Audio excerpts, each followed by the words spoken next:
रामनवमी के मौके पर अयोध्या के सरयू घाट पर की गई संध्या आरती, वैदिक मंत्रोच्चारण और घंटियों की गूंज से गुंजायमान हुआ सरयू का किनारा। अयोध्या के सरयू घाट पर भक्ति में सराबोर कर देने वाला लेजर लाइट शो का हुआ आयोजन, प्रभु श्री राम के वनवास की दिखाई गई कहानी। देश विदेश से सरयू घाट की आरती देखने पहुंचे राम भक्तों में दिखा उत्साह, महिला श्रद्धालुओं की टीम ने रामधुन गाकर बनाया भक्तिमय माहौल। झोपड़ी के भाग आज खुल गए हैं, राम आए हैं, राम आए हैं, आए हैं राम। राम मंदिर के भव्य प्रवेश द्वार पर की गई लाइटिंग सजावट, रोशनी जगमग द्वार के साथ सेल्फी लेते दिखे श्रद्धालु। बिलासपुर के दंपति की अनूठी राम भक्ति, रामनवमी के मौके पर एक बालक को रामलला की तरह सजाया, रामलला के रूप में अयोध्या पहुंचे बालक के श्रद्धालुओं ने किए दर्शन। 500 साल बाद राम की नगरी अयोध्या में नवनिर्मित राम मंदिर में भव्य और दिव्य तरीके से बनाई गई रामनवमी, रामलला के स्वराभिषेक का दिखा अद्भुत नजारा। दुनिया भर के करोड़ों राम भक्तों के लिए ये रामनवमी बनी विशेष, सूर्य किरणों से रामलला का हुआ अभिषेक, जगमग हुआ रामलला का ललाट। रामलला के ललाट पर 5 मिनट तक ठहरी रही सूर्य की किरणें, अयोध्या में दिव्य सूर्याभिषेक देखने उमड़े श्रद्धालु। मंत्रोच्चार और शंख ध्वनि के बीच सूर्य की किरणों से रामलला के ललाट पर करीब 75 मिलीमीटर का गोलाकार तिलक लगाया गया, अद्भुत तस्वीरें देख राम भक्तों में दौड़ी खुशी की लहर। मंदिर में रामलला की प्राण प्रतिष्ठा के बाद पहली रामनवमी, रामलला के सूर्याभिषेक पर की गई विशेष पूजा और आरती। रामनवमी पर अयोध्या पहुंचे हजारों राम भक्त, पूजन अर्चन कर प्रभु का लिया आशीर्वाद। रामनवमी पर राम भक्तों में दिखा गजब का उत्साह, अयोध्या में नाचते गाते भजन गाते नजर आए श्रद्धालु।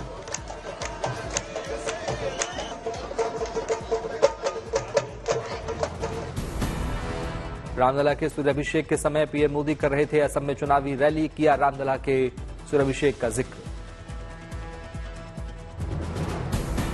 प्रभु राम को सूर्य तिलक हो रहा है, तब हमारे मोबाइल फोन से भी प्रभु राम को हम प्रणाम कर रहे हैं। हम भी सूर्य तिलक में हमारे मोबाइल के किरण भेज रहे हैं। रामलला के सूर्याभिषेक से प्रसन्न दिखे पीएम मोदी, रैली में आए लोगों से लगवाए जय जय श्री राम के नारे। मेरे साथ बोलिए, जय श्री राम, जय Shri Ram. Social media x पर पीएम मोदी ने देशवासियों को दी रामनवमी की शुभकामना, लिखा देश के लिए गर्व का पल। रामनवमी और रामलला के सूर्याभिषेक के मौके पर रामलला की मूर्ति बनाने वाले मूर्तिकार अरुण योगीराज ने किए रामलला के दर्शन, सूर्याभिषेक को बताया अद्भुत पल। चीज को जिंदगी में भूलना नहीं चाहता हूँ, ये सूर्य तिलक हमारा कला, शिल्पशास्त्र, विज्ञान और वास्तुशिल्प और आगमशास्त्र सब मिलके ये एक अद्भुत क्षण हमको दिया है पूरा देश के। शिरडी में रामनवमी पर साईं बाबा मंदिर में उमड़ी भक्तों की भीड़, साईं बाबा समाधि का दर्शन कर श्रद्धालु लिया साईं बाबा का आशीर्वाद। रामनवमी के मौके पर दीपक से रोशन हुआ चित्रकूट घाट, लोगों ने दियों से बनाई स्वास्तिक की आकृति, जय श्री राम के लगाए जयकारे। रंग बिरंगी लाइटों से सजी नाव की सवारी करते दिखे लोग, घाट पर लाइट शो के साथ सांस्कृतिक कार्यक्रम का भी हुआ आयोजन। पुणे में एनसीपी प्रत्याशी सुमित्रा पवार ने मनाई रामनवमी, रामलला को झुलाया गया झूला। मदुरै में चिथिराई उत्सव के मौके पर निकाली गई मां मीनाक्षी अम्मन की शोभा यात्रा, उमड़ा आस्था का सैलाब। पारंपरिक तरीके से निकाली गई शोभा यात्रा, वाद्य यंत्रों के साथ बजाया गया ढोल, देवी देवता के रूप में सजे देखे बच्चे। रामनवमी के दिन सूरत में रत्न जड़ित दुनिया की अनोखी रामायण के दर्शन, बैंक के लॉकर से निकालकर भक्तों के दर्शन के लिए रखी गई रामायण। रामनवमी के अवसर पर नागपुर में निकाली गई भव्य शोभा यात्रा, मोहन भागवत, गडकरी, फडणवीस रहे मौजूद। करीब 100 साल पुरानी है नागपुर में रथ की परंपरा, हर साल भगवान राम की पूजा के बाद निकाली जाती है शोभा यात्रा। अकोला में रामनवमी की शोभा यात्रा में ढोल नगाड़े पर थिरके बीजेपी के प्रत्याशी अनूप धोत्रे, लोगों में दिखा भारी उत्साह।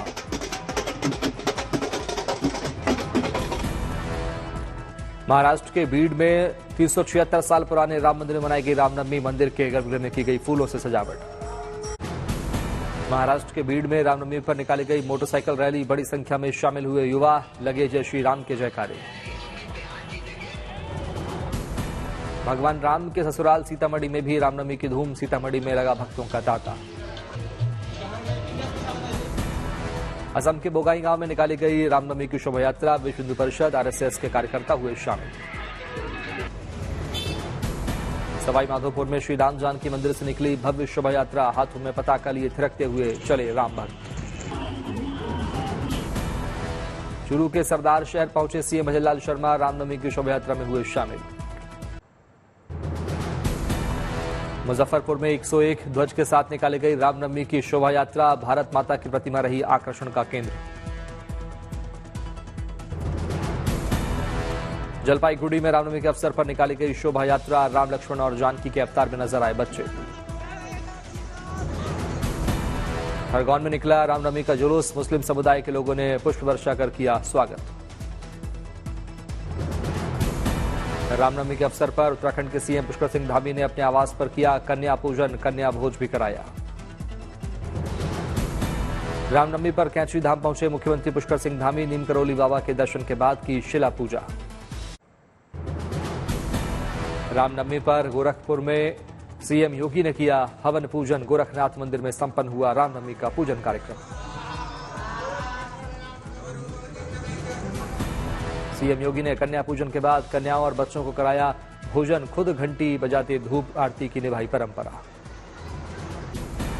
वाराणसी में सिद्धिदात्री देवी के दर्शन पूजन के लिए उमड़ी भक्तों की भारी भीड़, विधि विधान के साथ की गई पूजा अर्चना। दिल्ली के झंडेवालान मंदिर में लगी भक्तों की लंबी कतार, लोगों ने किए मां के दर्शन। सूरत की शक्तिपीठ अंबाजी में भक्तों का उमड़ा सैलाब, विधि विधान से की गई मां की पूजा अर्चना। त्रिपुरा के अगरतला में पीएम की रैली, पीएम ने दी रामनवमी की बधाई, कहा लंबे इंतजार के बाद वो रामनवमी आई है जब भगवान राम अयोध्या में भव्य मंदिर में विराजमान है। इंतजार के बाद वो रामनवमी आई है जब भगवान राम अयोध्या में भव्य मंदिर में विराजमान है। पीएम ने कहा पूर्वोत्तर में आना हमारा सौभाग्य है, जहां सूर्य की किरणें सबसे पहले पृथ्वी को छूती है। सूर्य की किरणें भारत के उज्जवल भविष्य का प्रतीक हैं। इसकी पवित्र देश के नए प्रकाश का प्रतीक बन रही है। आज देश विकसित त्रिपुरा, विकसित भारत के संकल्प के साथ आगे बढ़ रहा है। पीएम मोदी भ्रष्टाचार को लेकर कांग्रेस और विपक्ष पर बरसे, कहा त्रिपुरा में जब उनका राज था तब यहां भ्रष्टाचार का फल फूल रहा था। कांग्रेस और इंडिया अलायंस की सरकार में नॉर्थ ईस्ट के लिए केवल एक ही पॉलिसी चलती थी, लूट ईस्ट पॉलिसी। आपको याद है ना, उनकी पॉलिसी थी लूट ईस्ट पॉलिसी। पीएम मोदी ने कहा हमारी सरकार लगातार त्रिपुरा के लिए काम कर रही है। मैं एकमात्र पीएम हूं जिसने एक दशक में 50 से अधिक बार पूर्वोत्तर का दौरा किया। असम के नलबारी में पीएम ने की रैली, गठबंधन के सहयोगी असम गण परिषद के उम्मीदवार के लिए किया प्रचार। पीएम मोदी ने लोगों से 4 जून को 400 पार का लगवाया नारा, कहा मोदी की गारंटी मतलब काम पूरा होने की गारंटी। और इसलिए लोग कहते हैं 4 जून 400 पार। 4 जून